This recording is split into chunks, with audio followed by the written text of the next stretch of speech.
Olá, bom dia, boa tarde, boa noite, pessoal. Essa é a aula introdutória do curso de Fonética e Fonologia e o tema é a dupla articulação da linguagem e o objeto de estudo da fonética e da fonologia.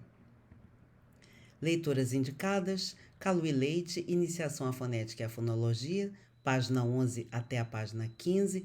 E como leituras complementares, eu indico Mário Martelota, Dupla Articulação, que consta do Manual de Linguística, e, claro, o texto de referência do André Martinet, Elementos de Linguística Geral, e por ser um texto de referência, eu coloquei aqui que a primeira edição é de 1960, para vocês terem a ideia de onde ler primeiro sobre dupla articulação da linguagem, mas são leituras complementares. Como a fonologia se encaixa no estudo da língua? Vamos pensar aqui numa frase: a aluna nova apagava a lousa. É possível dividir essa frase em unidades menores? A frase que em si tem uma significação. Lemos a frase: a aluna nova apagava a lousa e sabemos que se trata de um ser do sexo feminino que faz a ação de apagar um quadro, né, usando ou um apagador, ou enfim, independente de como seja esse quadro, nós conseguimos vislumbrar essa cena. Há uma significação para essa frase e eu pergunto se é possível dividir em unidades menores que continuem mantendo significação.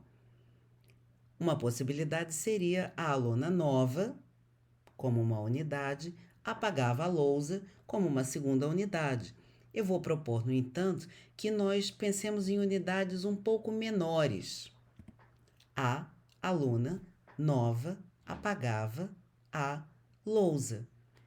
Eu dividi essa frase em vocábulos. Em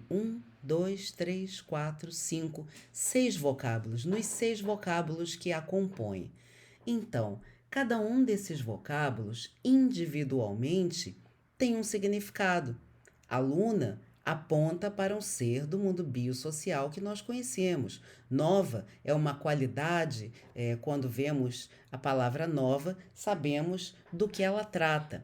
Apagava, a mesma coisa. Lousa, a mesma coisa. Então vejam que e há, né, os artigos, que são palavras gramaticais, que têm um cunho mais interno à língua, indicam para nós se a palavra é feminina, se a palavra é masculina dentro da língua portuguesa, e isso também tem uma significação.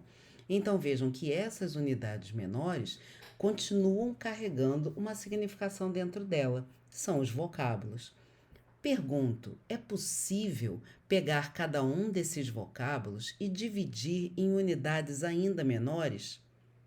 É possível. Eu proponho essa divisão. A, que é indivisível, aluna, alun, e o A para o outro lado. Vejam, estou dividindo agora em morfemas. Temos aqui o radical e temos aqui a desinência de gênero. Nov para um lado, A para o outro. Mais uma vez estou dividindo para um lado radical e para outro lado a desinência de gênero.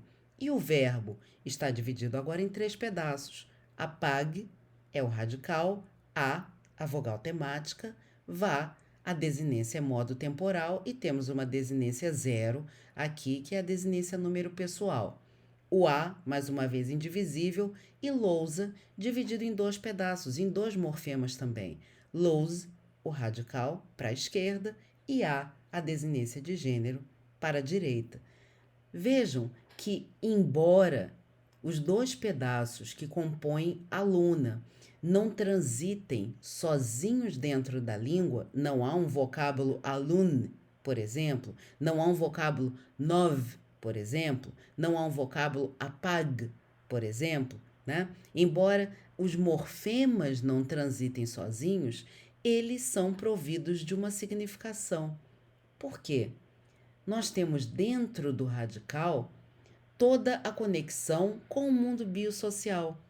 É esse radical, alun, que vai nos dizer que se trata de um ser aprendiz dentro do mundo biosocial.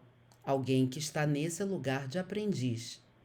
Nove vai fazer a oposição com velho, E são esses radicais que vão inserir essa palavra dentro de uma família e multiplicar a aplicação dessa significação aqui. O radical vai poder se combinar de outras formas com outros morfemas para que a gente tenha esse significado de um ser humano, aprendiz, multiplicado dentro da nossa língua. Então, e esse A, por exemplo? O A sozinho significa alguma coisa? Significa e muita, porque dentro de aluna, esse A unicamente, sozinho, é o responsável por nos dizer que este ser aprendiz é um ser do sexo feminino, tá? Então, vejam que cada um desses pedaços, assim como o vá, do verbo de apagava, que nos diz que essa é uma ação que se desenvolveu no passado, né? Então, cada um desses pedaços traz dentro de si uma significação. E eu pergunto, é possível pegar esses radicais ou esses pedaços de palavra ou esses vocábulos e dividi-los ainda mais? Eu proponho um outro tipo de divisão, uma divisão em unidades menores, às vezes maiores, né? Porque eu juntei aqui o A com o N, mas uma divisão diferente, em sílabas. A, lu, na, nó, vá, a e assim vai. Todas as sílabas separadas umas das outras. Por que eu estou mostrando isso? Porque vejam só, quando nós temos as sílabas, não temos mais uma significação aliada a cada uma delas. O que significa lu para o falante nativo de português, para um falante proficiente em língua portuguesa? Não significa nada.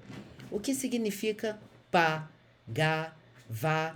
Vejam, não estou dizendo o vocábulo pá, não estou dizendo o vocábulo vá, mas sim essa parte de palavra, né? Essa sílaba, né? O que ela vai significar para nós? Nada. E é possível eu chegar a uma divisão mínima, que são os fonemas. Fonema A, fonema Lê, fonema U, fonema Nê, fonema A, fonema O de nova, fonema V, fonema Z, enfim, os fonemas que compõem esses vocábulos aqui. Mais uma vez, estamos num nível em que a significação não está mais ligada a cada uma dessas unidades. A não significa nada. Lê não significa nada.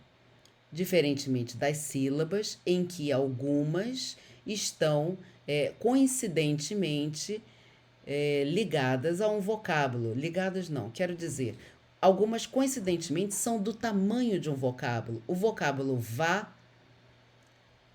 eu quero que você vá, né? É do mesmo tamanho, coincidentemente, da sílaba que compõe a palavra nova. Mas isso não se repete com todas as sílabas de todos os vocábulos do português. Quando temos uma frase, vocábulos e morfemas, estamos dentro de um nível da língua que é o nível da significação. Há uma significação ligada com cada uma dessas unidades, ligada com o vocábulo, ligada com os enunciados, ligada com os morfemas. O morfema, lembram disso, é a unidade mínima significativa da língua. Então, estamos aqui na primeira articulação da linguagem, que é o nível significativo. São as unidades da língua que têm alguma significação. No entanto, quando passamos para essas unidades aqui de baixo, estamos na segunda articulação da linguagem, o nível não significativo, que é composto pelos fonemas. Vejam, eu fui depreendendo os morfemas, fui dividindo uma frase até chegar nos morfemas e fui fazendo divisões possíveis, porque talvez vocês pensassem na sílaba, até nós chegarmos nos fonemas. Na verdade, a primeira articulação da linguagem é formada dos morfemas e a segunda articulação é formada dos fonemas. Eu apenas quis depreender os dois níveis, o nível morfológico e o nível fonológico.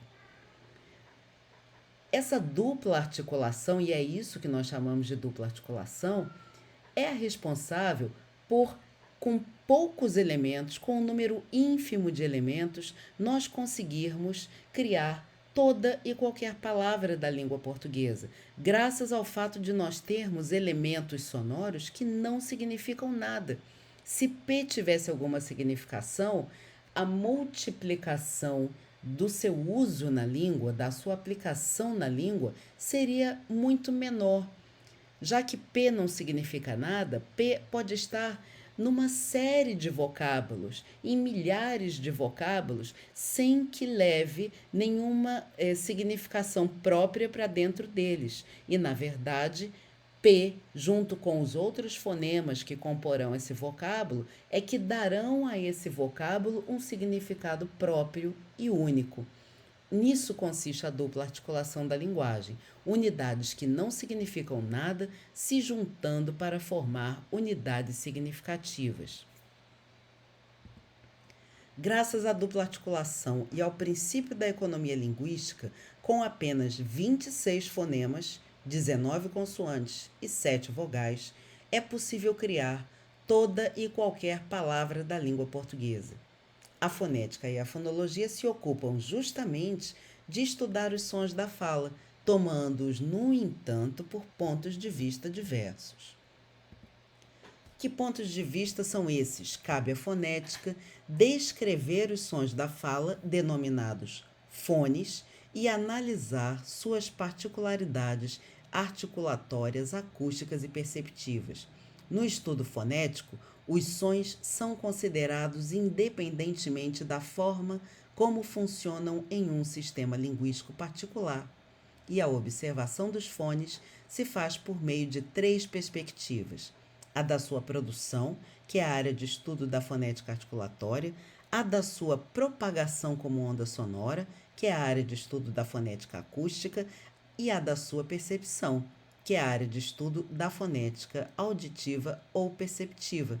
Assim, um som como o A, por exemplo, vai ser estudado pela fonética, pensando-se como ele é produzido pelo aparelho fonador, com a cavidade orofaríngea no seu grau máximo de abertura, a língua abaixada, etc. Né? As cordas vocais vibrando, o ar passando de maneira livre pelo aparelho fonador, e nós vamos descrever articulatoriamente esse som.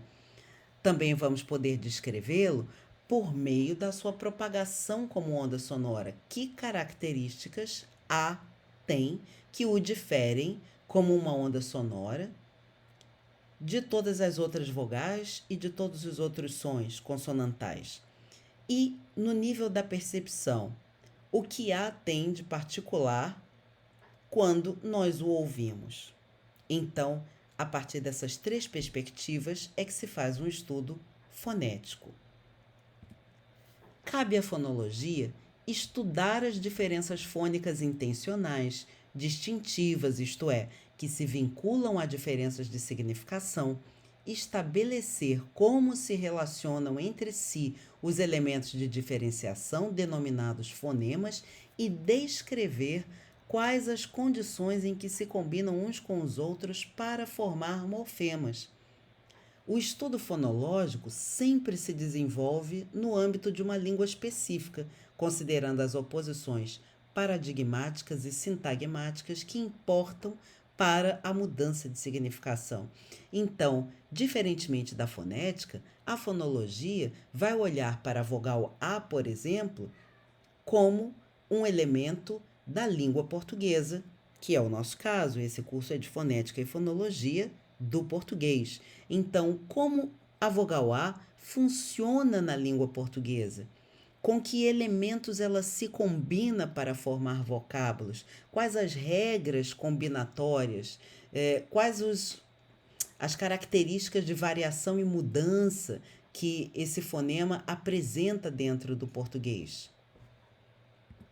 Assim, paradigmaticamente, e eu recomendo que vocês voltem aos conceitos de paradigma e sintagma, que acredito que tenham visto nas aulas de linguística, sabemos que em português a troca de B por V é capaz de alterar o significado de um vocábulo. Então, dentro do vocábulo bala, eu tenho B, que vem do grupo, do paradigma das consoantes. Se eu troco esse elemento que vem desse grupo por outro elemento do grupo das consoantes, o elemento V, o significado da palavra muda. Bala, vala, da mesma forma em bela e vela.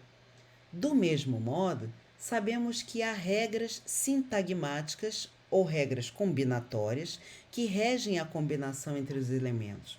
Os fonemas de vala, V, A, Le, A, por exemplo, podem se combinar de outras maneiras, como em lava, como em alva e aval, mas não admitem a combinação V, Le, A, por exemplo.